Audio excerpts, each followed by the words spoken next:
Today, I want to share with you 10 things that I don't waste my money on as an accountant. I have a few controversial ones towards the end, so let me know in the comments if you don't agree with something as you watch the video. As I go over each of these 10 things, I'll also be giving you some tips on how you can change your habits if you're currently wasting your money on these things. Let's get started. Number 1, late fees. It amazes me that whenever you forget to pay on time, almost every service or subscription out there charges you these late fee penalties. Think about paying late fees as donating your hard-earned money to billion-dollar companies in exchange for nothing. The most frustrating part about these fees is that avoiding them is mostly within our control. Personally, I have a tracker in Excel with a list of everything I need to pay for on a monthly basis. On the first day of each month, I sit down and make sure that all the payments are being made. It takes me like 10 to 15 minutes at most per month, but it's well worth the time to make sure that you're not being overcharged for something. If you find yourself paying these late fees each month,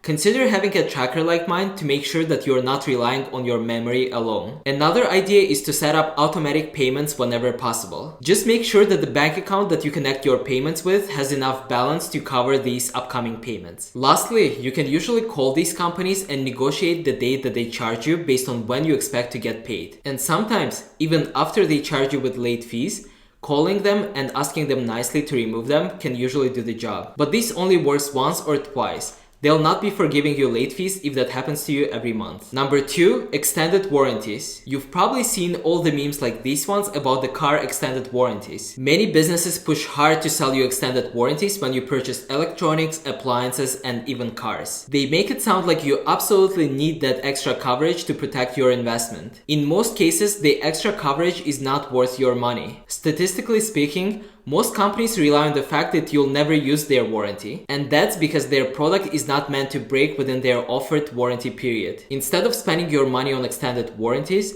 consider investing in higher quality products with good reviews and good ratings. Additionally, some credit card companies may offer extended warranty protection when you use their credit card, so check that out as well. Number 3, food delivery services. Services like DoorDash and Uber Eats have become extremely popular in the last few years. While the idea of having your favorite food delivered to you sounds tempting, the cost can quickly add up. If you compare the prices of a meal in the delivery app and inside the store, the delivery app usually charges you more. Plus, if you add the delivery costs and the tips to your driver, your $15 lunch can quickly turn into $30 to $35 meal. And it's not only about the money. What I also don't like about the delivery services is that the food arrives after an hour of being prepared. The driver usually takes multiple deliveries at the same time, so they might be driving with your food, delivering other people's foods. By the time your food arrives, it's usually not as tasty or fresh as it should be. So ordering delivery feels like overpaying for food that's not even the same quality anymore. Number 4, fast fashion. Companies like H&M, Forever 21, and Zara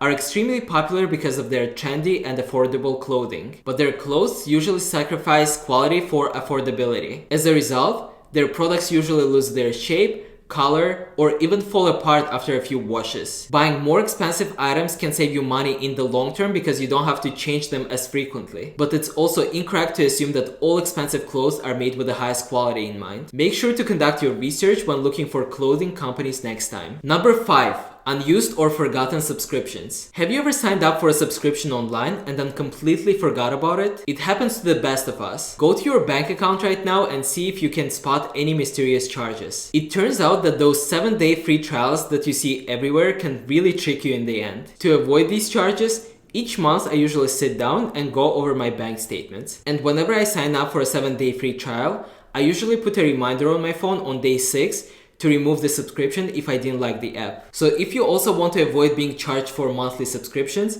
make sure to review your bank statements monthly and set reminders for any free trials that you start. Number 6, paid mobile apps. There are lots of free apps that let you do almost anything nowadays. In 99% of the cases, there is no need to pay for any app because there is always a free version that's either as good or even better than the paid one. So I always try to search for free apps and only pay for apps if a free alternative doesn't exist. Before you pay for an app, make sure to check out the free ones to see if they have everything that you need. And if you decide to pay for an app, make sure that it really gives you something extra that you're looking for. Number 7, impulsive purchases. Have you ever made impulsive purchases that you later regretted? Impulsive purchases can quickly drain your bank account without really providing you the lasting satisfaction. Whether it's a luxury or a trendy item that you saw online, taking a moment to pause and consider the necessity of the purchase can save you a lot of money. To minimize impulsive spending, create a shopping list before heading out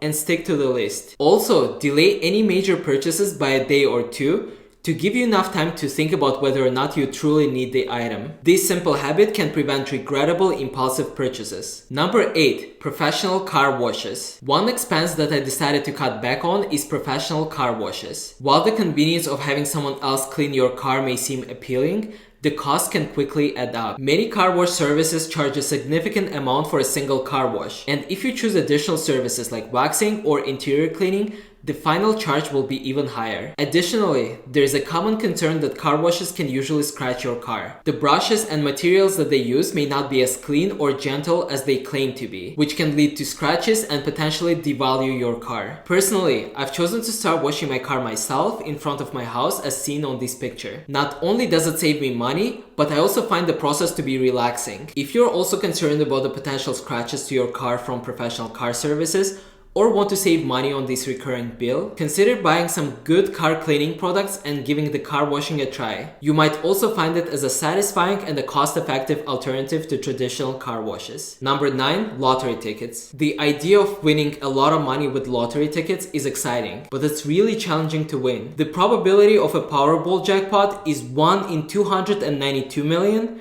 and for Mega Millions, it's 1 in 305 million. This expense may not be too bad if you're only buying one ticket a week for $2. But if you're spending hundreds of dollars a week trying to get that jackpot, then you might be wasting your money. Instead of using your money on lottery tickets, it might be a good idea to invest it instead in stocks or even start a business. Lottery is a form of gambling and can easily result in addiction, so it's always good to try to avoid it. And number 10, physical books. This one is probably controversial, as I understand why many of you prefer physical books compared to the digital versions. But personally, I don't feel any attachments to books other than using them as tools to extract knowledge. There are multiple reasons for why I don't prefer physical books. Physical books are not convenient because I have to take them around with me, when I can just easily read the same thing from my phone. Also, physical books are almost always more expensive than their ebook versions. Lastly, physical books take space in the house and collect dust. So if you don't have any special feelings or attachments towards books, why would you buy a physical one? Let me know in the comments what are some things that you make sure not to waste your money on. Also, if you don't agree with any of my points, let me know as well. Thank you for watching, and I'll see you in my next video.